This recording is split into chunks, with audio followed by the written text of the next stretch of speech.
안녕하십니까. 황태순 TV의 황태순 김현광입니다. 네, 오늘 2020년 1월 28일입니다. 김 실장. 네. 정치부 기자 20년, 또 현실 정치에서 10년 공직에 계시면서 네. 정치인 딱 한마디로 정의하면 뭐라고 생각하세요? 정치는 희소한 가치 권위적 배분이다. 아, 그건 정치학교 교과서에 나오는 거예요. 교과서 나오는 얘기고. 정치. 저는 정치는 책임이라고 생각합니다. 네, 책임. 책임지는 자세. 정치인은 결단하고 그 결단에 따른 책임을 져야 되는 것이, 그 책임에 모든 것이 희생, 봉사, 도전, 도전, 공익, 이런 게 다 들어가는 것이 전 책임이라고 생각합니다. 그런데 대한민국 정치인 중에 유난히 그 책임에 있어서 굉장히 무감각한 사람이 있습니다. 안철수 전 대표입니다. 제가 이 말씀을 왜 드리냐니까 이 얘기를 꼭 한번 짚어야 되겠어요. 최근에 안철수 전 의원 한 열흘 전에 들어왔지 않습니까? 1월 19일 날 들어왔어요. 1월 19일 날 들어와서 이제 어느덧 어영부영 열흘 됐습니다. 네. 그 사이 한 8일 동안 침잠하고 있는 가운데 갑자기 오늘 또 움직이기 시작하는데, 그 책임과 관련해서 지금 대한민국에 사법부가 있습니까? 김명수 대법원 있습니까?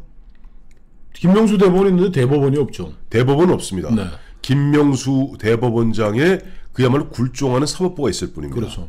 그런데 자, 우리 2년 전으로 돌아가 보십시다. 2017년 그 당시 문재인 정권 출범하자마자 제일 먼저 했던 인사 중에 하나가 뭐냐니까 김희수 헌법재판소장.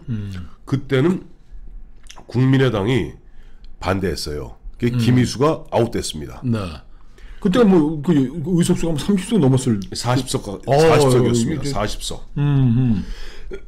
근데 그로부터 열흘 지난 2017년 9월 21일 김명수 대법원장 후보자에 대한 인준 표결이 있었습니다. 네. 그때 결국 캐스팅 보트를 누가 쥐고 있었냐니까 국민의당이겠죠. 40석이니까. 국민의당이 쥐고 있었습니다. 그때는 국민의당 양쪽에 뭐 120석 정도밖에 안 되니까. 그렇죠. 여야가. 예. 못 미치는. 그때 40석 가까이 하고 있었던 국민의당이 캐스팅 보트를 쥐고 있었습니다. 결과는 김명수, 대법관도 거치지 않은 김명수 춘천지법원장이 대법원장이 됐습니다. 그러니까요. 대법관도 안 지는 사람, 그 사람이 또 무슨 이념적인 이념적으로 치울 수 있는 사람이라는 지적이 많았는데도 불구하고 어마어마하게 우리법연구회, 국제인권법연구회 회장 두 가지 사법부가 특정 이념 세력들의 이게 그 인질이 되는 거 아니냐라는 우려가 많았는데 그걸 안철수가 해준 거예요? 그걸 안철수가 해줬습니다. 아, 자, 여기 제가 그 당시 나온 신문을 짧게 하나 읽어드릴게요. 표결이 끝나서 그 당시 표결이 끝났는데 그때 찬성표를 던진 의원이 299명 중에 160명입니다. 앞서 말씀하신 대로 뭐 정의당 다 합쳐봐야 저쪽이 130이었어요. 130이었고, 근데 이 새누리당 계열은 또 120, 130 가까이 되고 딱 남는 40석의 캐스팅 보트를 주고 있었는데, 국민의당 원내 핵심 관계자는 우리 당에서 찬성이 최소한 23에서 25표가 나온 것 같다 라고 했는데, 그러면 이거하고 안철수하고 무슨 관계냐? 있습니다. 네. 통상 보면 안철수가 앞에 9월 11일에 있었던 그 당시 김희수 헌법재판소 표결 때는 입장을 분명히 했어요. 네. 그런데 갑자기 이 김명수 대법원장 후보자에 대한 표결에 앞서서 그때는 안철수가 대표였습니다. 안철수가 대표였습니다. 이걸 아셔야 돼요. 당 대표로서 찬반 입장을 밝히지 않은 채 코트입니다. 독립적 사법부를 수호할 인물이라는 단 한 가지 높은 기준을 적용해 판단해 주시기 바랍니다.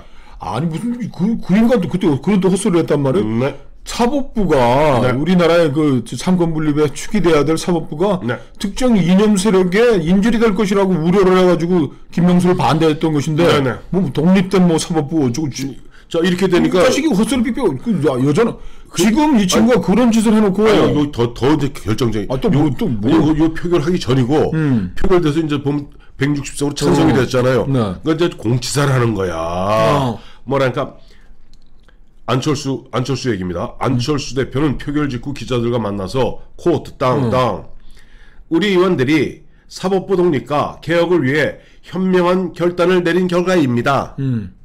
다시 한번 읽어드려. 우리 의원들의 결단으로 대법원장이 탄생했습니다. 그러니까 안철수 양대 명언으로 남겠구만. 첫 번째가 대한민국의 빨갱이 어디 있습니까? 네. 그리고 사법부의 저 권력 예속을 가속화시킨 김명수 대법원장을 만들어 놓고 네. 독립적 사법부를 우리가 만들었어요. 이게 했단 말이에요, 진짜? 사람들이 다 잊어먹으니까 또 저기 요사스럽게 지금 다니면서 그러잖아요. 중도 실형입니다. 중도 실형입니다. 문재인하고 맞서서 싸우는 거는 여당만 도와주 이런 뭐 반문연대 하자 그러니까 뭐 반문연대 하면 안 됩니다. 반문연대 하면은 문재인 도와주는. 근데 요즘 안철수가 자 어제 오늘 무슨 얘기 또 했습니까? 뭐라 그랬어요 또? 갑자기 나도 한참 옛날 얘기하다 보니까 저 손학규 찾아가가지고 손학규 찾아 보따리 내놔라. 선 대표님 대표님 비대위 만들어야 됩니다. 비대위원장 비대위를 왜 만들죠? 그 얘기는 다도 하고 비대위원장은 누가? 제가 맡을 겁니다. 왜 만들어야 돼? 왜 안 대표가 맡아요? 그걸 손 대표가 또 안 물어봤어. 안 물어봤어. 자. 그래서 아니 진짜 왜 자기가 해야 된다는 얘기는 안 하더라고. 이제 나중에 설명하고 자기가 왜 비대위원장을 하고 보따리를. 아니 이게 지금 이 양반이 그 2018년 7월 12일 날 이렇게 얘기를 했어요. 그러니까 갔다 도망간 지가 지금 외국 도망간 지가 1년 5개월 만에 왔다 이런 얘기 있는 게 배움과 성찰의 시간을 갖기 위해서 독일을 가겠다. 그렇게 멋있게 안 했는데 다시 해봐. 배움과 성찰의 시간을 갖기 위해 독일에 가겠습니다. 그러는데 그 한 달 열흘 뒤인 8월 23일 마포 무슨 자기 싱크탱크 오피스텔에서 기자가 그걸 발견한 거예요. 들어와 있는 걸. 그때 전당대회가 앞둔 시점이라고 와서 또 자기 목 챙기려고 들어왔다가 기자가 발견하니까 배낭 메고 그냥 그 7층에서 1층까지 그냥 번개같이 박지원이 그랬잖아요. 그걸 보면 뉴욕 마라톤 완주도 우리가 가히 짐작할 수 있다 이렇게 했는데 1년 5개월 때 저는 우리 후배 기자들한테 그래요. 안철수 새정치 안철수의 요새 뭐 정치 행보라 그러나 뭐 어떻게 생각하냐면 그 돈 장난이다.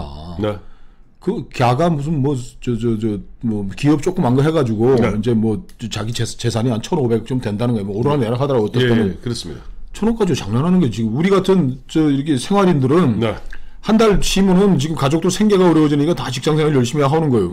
1년 5개월 동안 자기가 만든 정당 아닙니까? 40명에 가까운 정당이 그 문재인 정권의 폭주를 견제하기 위해서 지금 온 국민들이 지금 도탄에 빠져가고 있는 이 상황에서 그렇습니다.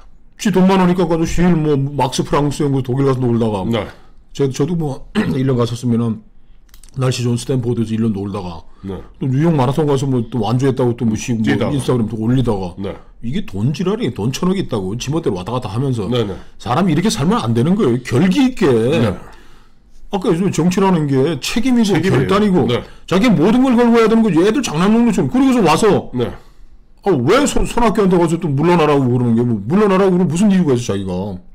그건 내가 만든 당입니다. 만든 당이라고 뭐 1년 5개월 동안 그건 잠깐 내가 버려놨습니다. 잠깐 버려놨으면 그 말이지 뭐. 애 버리고 간 엄마가 1년 5개월 만에 와가지고 애 날라 그러면 그 보모가 내주나? 보모 내주세요. 내 당이에요. 근데 저는 하나 궁금한 게 왜 이렇게 미련을 못 버리고 또 바른미래당에 가서는 또 1년 5개월 동안 돈 많은 이게 이제 만석구집 세상 물정 모르는 막내 아들 같아. 막내 아들이 뭐 돈 펑펑 있으니까 뭐 일제시대 같은 데도 뭐 만석구 아버지 도쿄 가서 공부 좀 하고 있습니다. 1년씩 놀다가 뭐 아버지 저 구라파 가서 좀 한 6개월 좀 놀다 그러니까 돈 좀 마련해 주세요. 견문점 넓히겠습니다. 견문점 넓히겠습니다. 이게 애들 장난 같은데 제가 제일 궁금한 건 왜 바른미래당 가서 그 당 내놓으라고 또 우리 손학규 내쫓겠다고 그러고 뭐 거기 뭐 남아있는 게 뭐 있나요? 돈이 꽤 많아요. 바른미래당에? 그럼요. 바른미래당이 한때는 지금 우리나라 보면은 바른미래당이 이제 국민의당에서 이렇게 온 거 아니에요. 그렇죠. 국민의당에서 왔기 때문에 정당투표 2등. 그 당시 정당투표 2등했죠. 그래서 지금도 안 그래 좀 찾아봤습니다. 저 2019년도 건 아직 안 나왔어요. 지금 2020년 1월 아닙니까? 2018년도 즉 그 해는 지방선거가 있던 해입니다. 2018년도에 그 회계를 갖다가 중앙선관위에 보고해서 그 책자가 한 달 전에 나왔어요. 그걸 제가 찾아봤습니다. 그랬더니 2018년도 바른미래당이 물론 그 해는 지방선거가 있었습니다만은 중앙선관위로부터 중앙선관위에 보고한 뭐 당비, 기타금, 국고 보조금을 다 합쳐서 1년 수입이 386억입니다. 와. 와우. 그때 의원수 40. 지금 의원수가 그래도 20이에요. 의원수 그렇게 많습니까? 네, 아직도? 예, 의원수 원내 저접단체를 구성하고 있는. 예, 잠시 후에 다시 한번 얘기해드리겠고. 330 이렇게 되면 그게 물론 정책 개발비다 뭐다 하지만은 네. 그걸 다 좀 풀어가지고 쓰다 보면 다 뭐 식사도 하고 뭐 사람들 뭐 선거 경비 보태주고 그 당 대표 하면 그러니까 손학규 씨는 그것도 손학규도 짭짤하니까 짭짤한 거지. 짭짤한 거지. 자, 수입이 그 정도 되는 거고. 386억. 자산은 얼마 됩니까? 잠깐만, 386에 당비가 33억. 기타금이 11억. 그 다음에 국고보조금이 200억. 그래도 평상시에 같으면 100억이 나오죠. 예. 평상시에는 선거 있는 애가 더블로 나온 거니까 200억이에요. 여기 뭐 원료비가 들어, 뭐 무슨 재료가 들어, 그냥 요거만 하는 당인데. 그러면 요건 수입이고. 당의 재산이 있어요. 정당 재산. 네. 뭐 건물이라든지 뭐 비품이라든지. 중앙당 재산이 61억. 이거는 2018년이나 2019년에 지금의 변화는 똑같습니다. 자, 정당 재산 중앙당 재산 61억, 지방당 재산이 16억, 정책연구소, 뭐 여의도연구원 같은 거죠. 네. 정책연구소 재산이 33억. 도합 그래서 얼마냐 하니까 이게 77도 하니까 110억이네요. 예전에 어디 언론에 봤더니 네. 그 이제 안철수가 외국에 있으면서 또 자학자기 이제 네. 손학규 이제 찔러 본 거 아닙니까? 네, 네. 그랬더니 손학규가 뭐 바늘도 안 들어가지. 네. 그러니까 손학규 측근이 이런 얘기를 하는데, 아니 손 대표를 물러나게 하려면 네. 비례대표 몫이라도 뭐 보장해주지 않겠느냐. 예.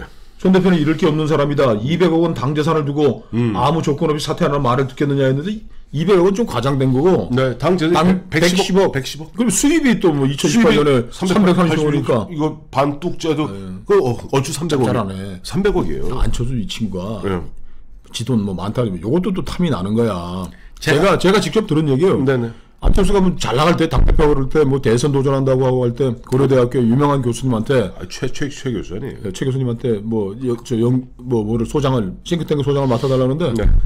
아니 그 대학 교수 뭔 돈이 있게 하겠어요? 그러면 법인카드 뭐 지출하는 뭐 이런 330억 지원받는 그런 그 선관에서 중앙선관에서 나오는 정책개발비나 뭐 지원금 같은 거 중에 해가지고 이거는 그야말로 정책개발 아닙니까? 네. 가더라도 한도 한 500짜리라도 끊어줘야지 그 교수님이 제자들 불러서 세미나도 하고 뭐 삼겹살에도 고모까지 아니 그거 하나 안 줬다는 거 아니에요? 그 수천억 재산 있는 친구가. 우리 김씨가 고까지만 들었죠? 네. 더 있어요? 더 있어요. 비서란도 갖고 그 최모 교수 유명한 우리가 석학입니다. 네. 최모 교수 그 후배가 찾아갔더니 혼자서 전화 받고 앉았더라고요. 근데 아니 뭐 알뜰을 살뜰을 또 안철수 그런 또 알뜰 아주 이 속에 밟구만. 근데 저는 궁금한 게 이 손학규 대표한테 저 비대위원장 할래요? 비대위원장 주세요. 그러면 넌 물러나라는 거 아닙니까? 그렇죠. 그러면 보통 일반 정당에서 당헌 당규상 네. 당 대표가 고리가 되지 않는 한 물러나거나 하지 않는 한 쫓아낼 수 없는 방법이 없죠. 없어 불가능합니다. 그래서 저 안철수가 또 저 서울 의대 나온 정도의 좀 머리는 돌아가니까 네. 전 당원 신임 투표를 실시하자 이렇게 주장하는 거예요. 안 하면 그만이죠. 안 하면 그만입니다. 아니 기본적으로 우리 민주주의의 대원칙은 대의제입니다. 대의제.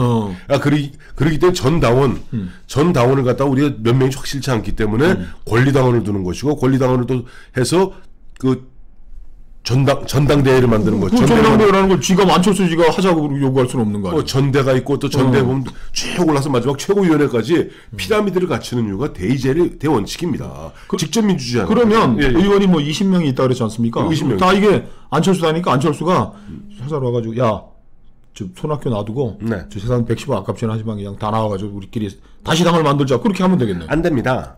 왜 안 되나요? 그게? 거기서 보면 비례대표인이 13명입니다. 비례대표위원은 제명되지 않는 한 당적을 바꿀 수가 없습니다. 그러면 이 13명이나 되니까 20명 중에 13명 되니까 나머지 7명 그러면 뭐 끌어 나가면 따라. 근데 내가 보니까 나갈 사람 없습니다. 자, 권은희 의원, 지역구는 권은희 의원 있고 김관영 의원이 있고 김동철 의원이 있고 따라갈 사람이 하나 있네. 김성식이 하나 있네. 김성식이 하나 있고 서울 관악구죠. 관악구 있고. 관악구죠. 그 다음에 또 보면 박주선 의원이 있고, 다음에 이찬열 의원은 대표적인 손학규계입니다.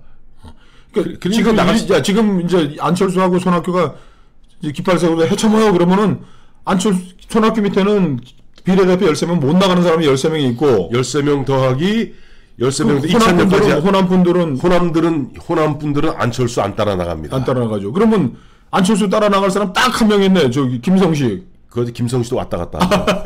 김성식이 흔한 얘기 미쳤습니까? 그러면 책임지지 못한 안철수한테 뭘 갖다 믿고 나의 미래를 갖다 담보받는단 말입니까? 그럼 오늘 그러면 저 찾아가서 그 손학규 대표한테 그동안 자기는 저 만석군 막내아들처럼 그냥 뭐 여기저기 뭐 좋은데 네. 구경하러 댕기고 무슨 막스 그것도 갔다 와가지고 뭐 자기는 뭐 백신 만드는 게 뭐 무슨 바이러스를 퇴치하는 게 그 우한으로 가든지 우한 폐렴인데 그러니까 그러니까 제가 할 얘기는 손학규 대표한테 가갖고서 제가 비대위원장 할 테니까 물러나세요. 그런 건 염치 없는 짓이라고 할 수 있겠네요. 이거는 도저히 책임 의식도 없고 공인 의식도 없고 아니, 세상 물정도 모르는 거 아니 무슨 전당포입니까 손학규가 아무리 좀 요즘 이렇게 좀 흔한 일이 값이 떨어졌어도 그렇고 손학규가 전당포 주인은 아니잖아요. 가서 맡겨놓은 물건 갖다가 오늘 왜 이러십니까?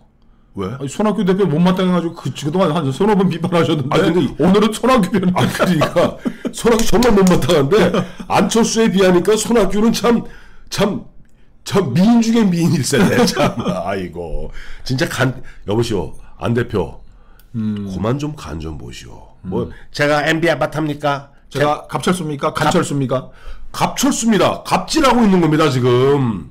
자기가 2016년에 당시 박지원 이런 그 호남 의원들의 그 떠받침으로 국민의당 만들어서 그렇죠. 그거 갖고 지금 이것을 갖다가 저 손학규가 하고 있다고 자기 오나랍시고 갑질하는 거예요. 1년 반 뭐 잘 해외에서 놀다가 왜 갑자기 와서 또 내놓으라 그래?